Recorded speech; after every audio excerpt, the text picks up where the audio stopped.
May mga taon na pabulong lang dumarating ngunit may mga taon ding sumusugod na parang apoy. Ang taon ng Fire Horse ay hindi banayad, hindi mapaghintay, at hindi para sa lahat. Mabilis itong kumilos, winawasak ang mga hangganan, at ginagantimpalaan lamang ang mga kapalarang tunay na nakaayon sa enerhiya nito.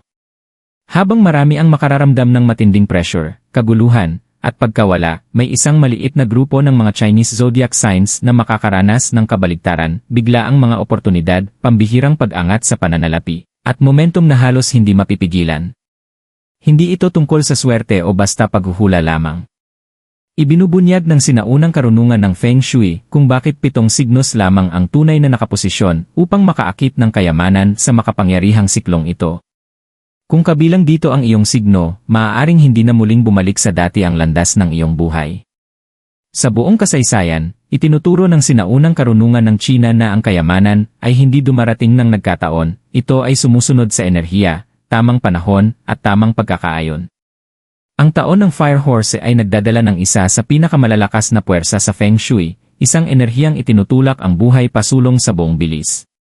Ginagantimpalaan nito ang tapang, ang mabilis at malinaw na pagpapasya, at ang mga handang kumilos habang ang iba ay nag-aalinlangan. Para sa ilan, ang enerhiyang ito ay nakakabigla at nakakapagod. Ngunit para sa iba, ito ang nagiging mitsa na nagsisindi ng paglago sa pananalapi, tagumpay, at mga matagal nang hinihintay na pambihirang pagkakataon. Sa bidyong ito, ilalantad natin kung paano binabago ng taon ng Fire Horse ang daloy ng pera at mga oportunidad, at kung bakit 7 Chinese zodiac signs lamang ang likas na umaayon sa matinding siklong ito. Ang mga signos na ito ay hindi basta sinuswerte, sila ay inilagay ng kapalaran sa tamang posisyon. Habang tinatalakay natin ang bawat isa sa pamamagitan ng simbolikong pananaw at masinsing pagkukwento, maaaring magsimulang luminaw ang mga pattern sa sarili mong buhay na dati hindi mo maipaliwanag. Manatili ka hanggang dulo, dahil ang susunod mong matutuklasan ay maaaring tuluyang magbago sa paraan ng pagtingin mo sa iyong hinaharap. Ipinaliwanag ang taon ng Fire Horse, lakas, paggalaw, at enerhiya ng kayamanan. Ang taon ng Fire Horse ay hindi isang panahong naghihintay ng pahintulot. Sa karunungang metapisikal ng China, ang kabayo ay sumasagisag sa paggalaw, ambisyon, kalayaan, at hindi mapipigilang momentum, habang pinalalakas naman ng elementong apoy ang lahat ng naabot nito. Kapag nagsanib ang dalawang puwersang ito, nabubuo ang isang siklo ng matinding bilis, matapang na mga desisyon, at malalaking pagbabago sa buhay. Ito ang dahilan kung bakit ang taon ng Fire Horse ay madalas maalala bilang isang turning point, alinman sa mabilis na pag-angat, o tuluyang maiwan dahil sa pag-aalinlangan. Hindi pinahihintulutan ng apoy ang takot. Sinusunog nito ang mga dahilan, mga pagpapaliban, at ang pananatili sa komportableng kalagayan. Sa panahong ito, ang mga nakatigil na sitwasyon ay napipilitang magbago, at ang mga nakatagong potensyal ay itinutulak na lumabas. Sa Feng Shui, pinapagana ng enerhiyang ito ang mga daluyan ng kayamanan, ngunit para lamang sa mga taong nakaayon sa ritmo nito. Mas mabilis ang daloy ng pera, bigla ang lumilitaw ang mga oportunidad, at ang tagumpay ay pumapanig sa pagkilos kaysa sa labis na pag-isip. Gayunpaman, ang parehong enerhiyang ito ay maaaring magmukhang magulo at mabigat para sa mga tumututol dito. Inilalantad ng Fire Horse ang kahinaan, kawalan ng desisyon, at mga lumang pattern na hindi na nagsisilbi. Kaya naman may mga taong nakararanas ng pressure at pagkawala, habang ang iba ay umaangat patungo sa pamumuno, paglago sa pananalapi, at personal na kapangyarihan. Ang pagkakaiba ay hindi lamang sa pagsisikap, ito ay nasa pagkakatugma ng enerhiya. May ilang Chinese zodiac signs na likas na umaayon sa matapang at pasulong na kalikasan ng Fire Horse. Ang kanilang mga katangian ay tugma sa bilis at galaw ng siklong ito, kaya nagagawa nilang sakyan ang enerhiya sa halip na matangay nito. Para sa mga signos na ito, ang kayamanan ay hindi dahan-dahang dumarating. Dumadaloy ito sa pamamagitan ng mga sandaling kailangan ng matibay na pasya, matapang na pagpili, at mga pintuang bumubukas sa eksaktong tamang oras. Ito ang pundasyong naghihiwalay sa 7 piling zodiac mula sa lahat ng iba pa. Bakit tanging ang 7 Chinese zodiacs na ito ang umaakit ng kayamanan? Hindi lahat ng zodiac ay nakatakdang umangat sa panahon ng taon ng Fire Horse.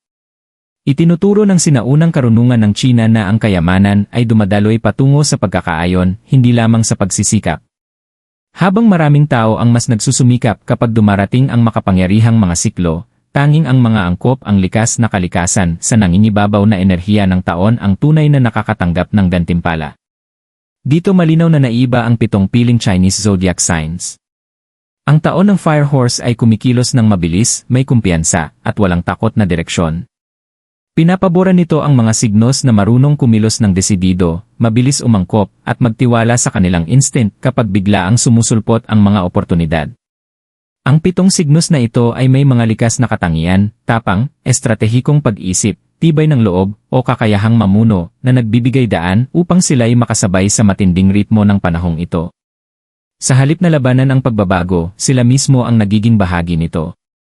Ibinubunyag din ng Feng Shui na sa siklong ito, may mga partikular na sektor ng kayamanan na mas nagiging aktibo para sa ilang signos. Lumilikha ito ng mga sandaling perpektong nagtatagpo ang pera, pagkilala, at tagumpay sa tamang timing. Para sa iba, nananatiling sarado ang parehong mga pintuan, hindi dahil sa malas, kundi dahil hindi tugma ang enerhiya. Ang 7 zodiac na ating susuriin ay hindi basta pinili ng walang dahilan. Ang bawat isa ay kumakatawan sa iba't ibang landas patungo sa kayamanan, sa pamamagitan ng pagkilos, pagtitiyaga, impluensya, o hindi inaasahang pagbabago. Habang unti-unting nabubunyag ang kanilang mga kwento, maaaring mapansin mo kung paano tahimik na inihahanda ng kapalaran ang ilan, matagal bago tuluyang dumating ang tagumpay. Zodiac #1, nagigising ang kayamanan sa pamamagitan ng matapang na pagkilos. Ang zodiac na ito ay hindi kailanman itinadhana para sa tahimik at payapang buhay. Mula pa lamang sa murang edad, may namumuo ng hindi mapakaling enerhiya sa loob nila, isang pakiramdam na mas masakit ang manatiling nakatigil kaysa ang sumugal. Sa panahon ng taon ng Fire Horse, ang panloob na apoy na ito ay sa wakas nakakahanap ng tamang lugar upang lumago. Ang dating pakiramdam ng pagkabagot at kawalan ng pasensya ay nagiging momentum, at ang pag-aalinlangan ay napapalitan ng matatag na pagkilos.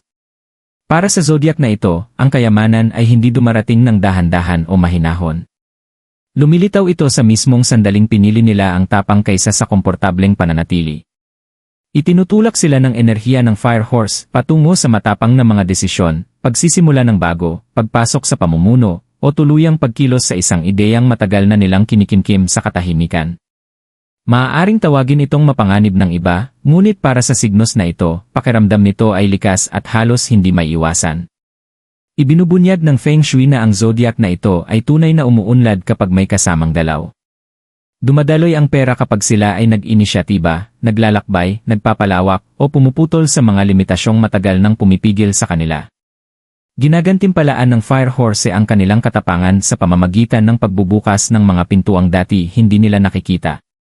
Ang higit na nagpapalakas sa pagbabagong ito ay hindi lamang ang pagyaman sa materyal, kundi ang pag-usbong ng paniniwala sa sarili. Habang nagsisimulang sumunod ang tagumpay sa kanilang mga kilos, lumalakas ang kumpiyansa, at unti-unting nawawala ang kapit ng takot. Natutunan ng zodiac na ito ang isang mahalagang aral sa panahong ito, sa sandaling lubos nilang pagkatiwalaan ang kanilang sarili, tumutugon ang universo sa pamamagitan ng mga oportunidad, kasaganaan, at pagkilala. Ang kayamanan ay nagiging natural na bunga ng pagtapak nila sa kung sino talaga sila, at kung sino sila laging nakatakdang maging. Zodiac #2, tahimik na estratehiya, hindi inaasahang kayamanan. Madalas maliitin ang zodiac na ito, hindi dahil kulang sila sa kakayahan, kundi dahil tahimik silang kumikilos. Habang ang iba ay nagmamadali pasulong, sila ay nagmamasid, nagkakalkula, at marunong maghintay. Maaaring magmukhang masyadong matindi ang taon ng Fire Horse para sa ganitong maingat na kalikasan, ngunit dito mismo ito nagiging pabor sa kanila. Ang apoy ay nangangailangan ng direksyon, at alam ng zodiac na ito ang eksaktong oras at tamang lugar kung kailan kikilos.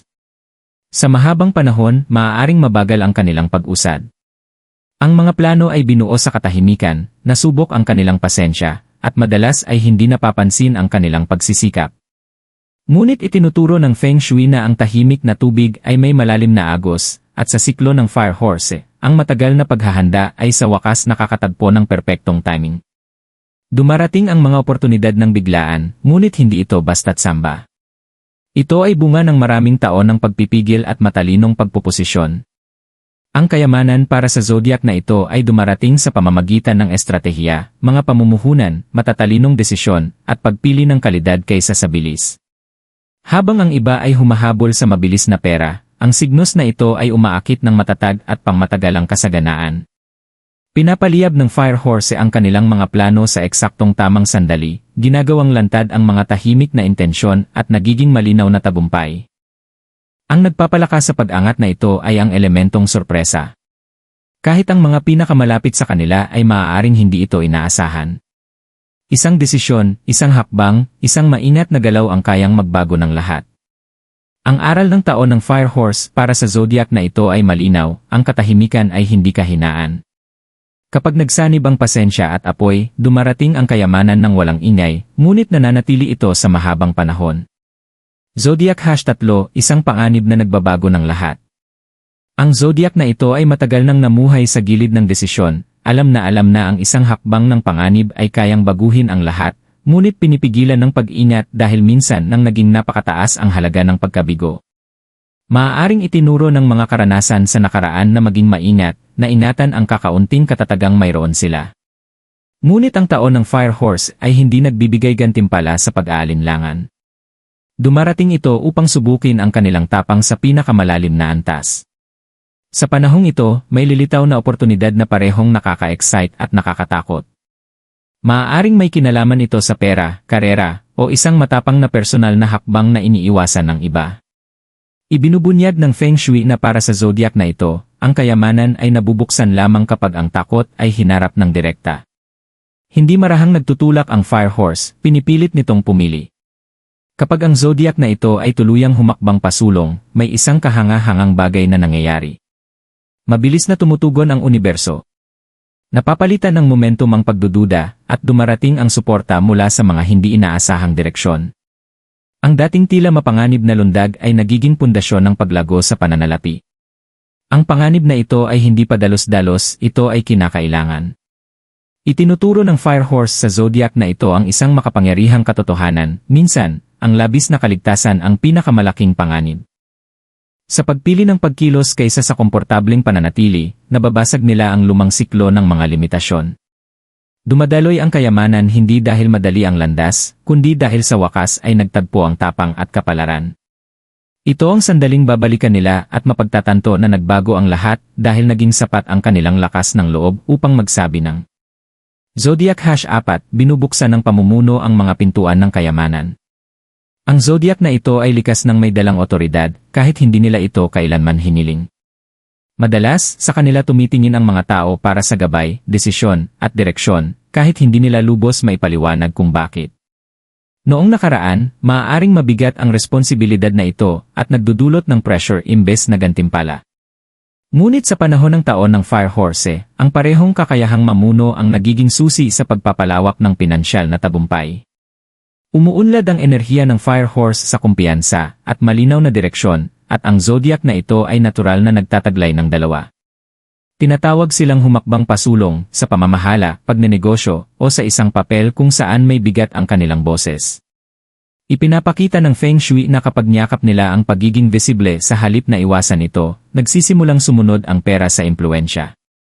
Habang mas namumuno sila, mas maraming pintuan ang bumubukas. Dumarating ang kayamanan sa pamamagitan ng pagkilala, promosyon, o pagtitiwala ng mas malalaking responsibilidad. Handa ang iba na mag-invest sa kanila, suportahan ang kanilang bisyon, o sundan ang kanilang pamumuno. Hindi pinapahintulutan ng Fire Horse ang pagdududa sa sarili, at sa sandaling bitawan ng zodiac na ito ang takot sa paghusga, lalong bumibilis ang daloy ng tagumpay. Ang pinakamakapangyarihang pagbabago para sa signos na ito ay nagaganap sa loob. Napagtatanto nila na ang pamumuno ay hindi tungkol sa kontrol, kundi sa kumpiyansa.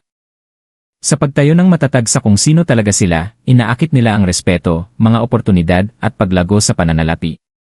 Itinuturo ng taon ng Fire Horse na kapag tumigil silang paliitin ang kanilang sarili, tumutugon ang mundo ng kasaganaan na karapat-dapat sa kanilang tunay na potensyal. Zodiac #5, kayamanan sa pamamagitan ng ugnayan at tamang panahon. Ang tunay na lakas ng zodiac na ito ay hindi kailanman nasa puwersa o bilis, ito ay nasa koneksyon. May likas silang kakayahang damhin ang mga tao, sitwasyon, at tamang timing. Kahit minsan ay hindi pa malinaw ang kanilang sariling direksyon, tila palagi silang napapadpad sa pakikipagtagpo sa tamang tao sa eksaktong sandali. Sa panahon ng taon ng Fire Horse, ang tahimik na regalong ito ang nagiging pinakamalaking pinagmumulan ng kanilang kayamanan. Ibinubunyag ng Feng Shui na ang pera ay hindi laging dumarating sa pamamagitan ng sipag lamang.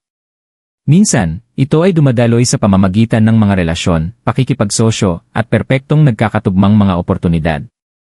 Para sa zodiac na ito, isang pag-uusap, isang pagpapakilala, o muling pagkikita ang nagiging turning point. Ang mukhang samba sa panlabas ay isa palang tahimik na pagkilos ng kapalaran sa likod ng mga pangyayari. Pinapabilis ng enerhiya ng Fire Horse ang mga ganitong tagpo. Mabilis gumalaw ang mga oportunidad at kailangang magtiwala ng zodiac na ito sa kanilang instinct. Kapag kumilos sila ng hindi labis na nag-iisip, kusang bumubukas ang mga pintuan, mga alok sa negosyo, kolaborasyon, o suportang pinansyal na halos natural na dumarating. Lumalago ang kayamanan hindi sa pag-iisa, kundi sa isang bisyon na pinagsasaluhan. Ang aral para sa zodiac na ito ay ang pagpapahalaga sa kanilang social intelligence. Noong nakaraan, maaaring minamaliit nila ang kanilang impluwensya, iniisip na ang tagumpay ay kailangang makamit ng mag-isa. Pinatutunayan ng taon ng Fire Horse ang kabaligtaran.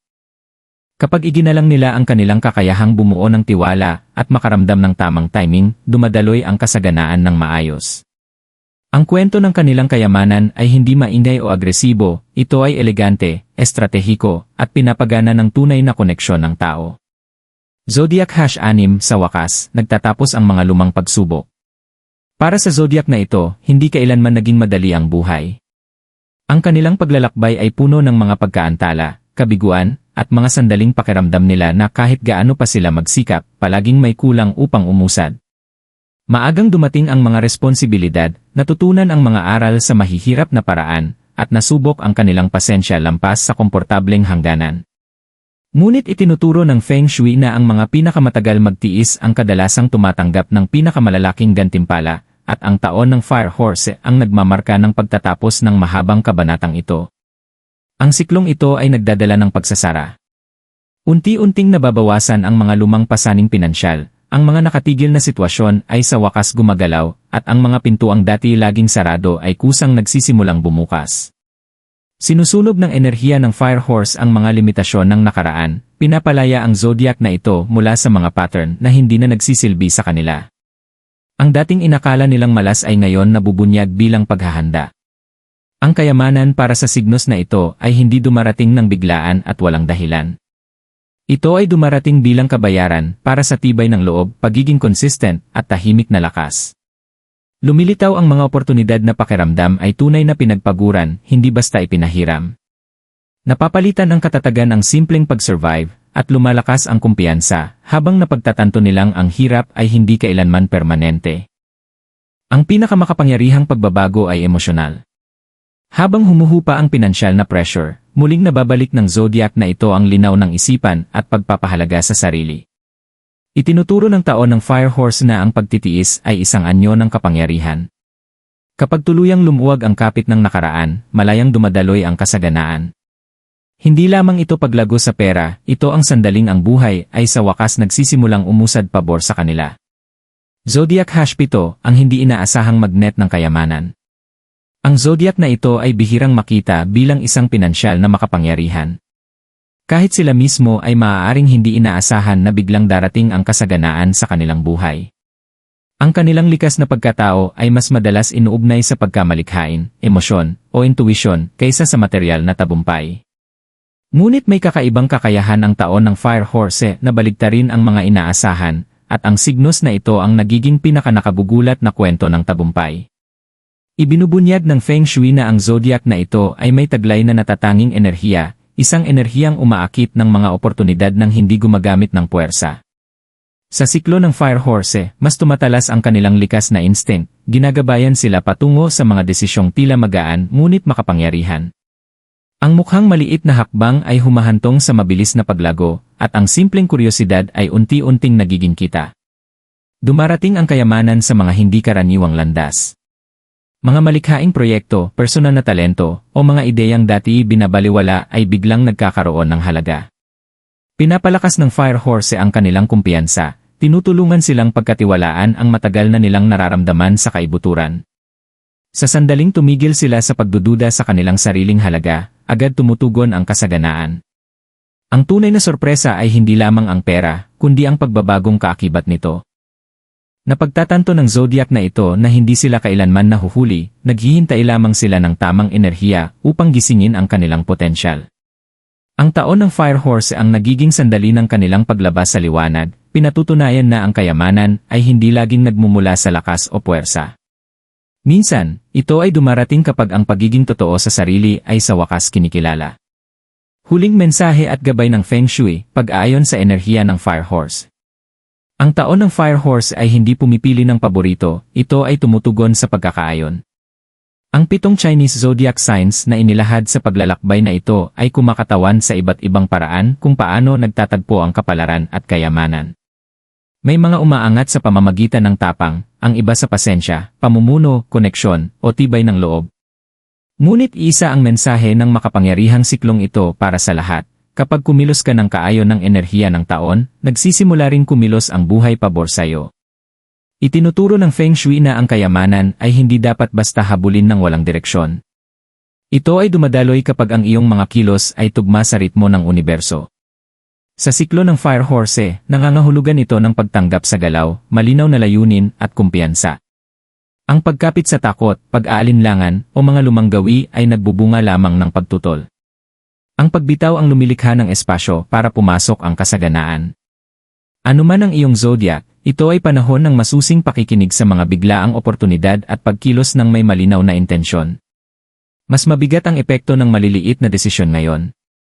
Ang isang pagpili lamang ay maaaring tuluyang magbago ng direksyon ng iyong pinansyal na landas. Habang unti-unting nahahayag ang siklong ito, alalahanin na ang kayamanan ay higit pa sa pera, ito ay kalayaan, katatagan, at kakayahang hubugin ang iyong hinaharap. Hindi nangangako ng kaginhawaan ang Fire Horse, ngunit iniaalok nito ang pagbabago. Kung handa kang magtiwala sa momentum at humakbang pasulong kapag dumating ang tamang sandali, kayang dalhin ng enerhiya ng panahong ito ang iyong buhay patungo sa paglago na minsan mo lamang inakalang hindi mo maaabot.